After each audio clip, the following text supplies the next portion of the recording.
აფხაზეთის ავტონომიური რესპუბლიკის მთავრობის თავმჯდომარის მოადგილე და აფხაზეთის ავტონომიური რესპუბლიკის იძულებით გადაადგილებულ პირთა მინისტრი ათონის მთაზე იმყოფებოდნენ, სადაც ქსენოფონტეს მონასტერში აფხაზეთიდან დევნილი ირაკლი რუხაიას ბერად აკვეცის რიტუალს დაესწნენ. ვიზიტის ფარგლებში აფხაზეთის მთავრობის წევრები ქალაქ სალონიკში საქართველოს გენერალურ კონსულთან ერთად ქსენოფონტესა და ივერონის მონასტრების წინამძღვრებს შეხვდნენ.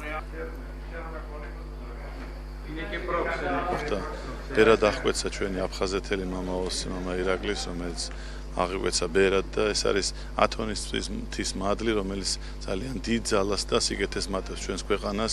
დარწმუნებული ვარ ათონის მთის მამების ლოცვა კურთხევით ჩვენ ძალიან მალე ერთიან ძლიერ საქართველოს ვიზეიმებ. ათონის მთაზე ჩვენი ბერები, ჩვენი ქართველი ბერები, როგორც იცით, მრავლად არიან და აქ მოღვაწეობენ და ორ ქვეყანას შორის სულიერი კავშირების გამტკიცებაში ძალიან დიდ როლს ასრულებენ ესენი ჩვენი ბერები.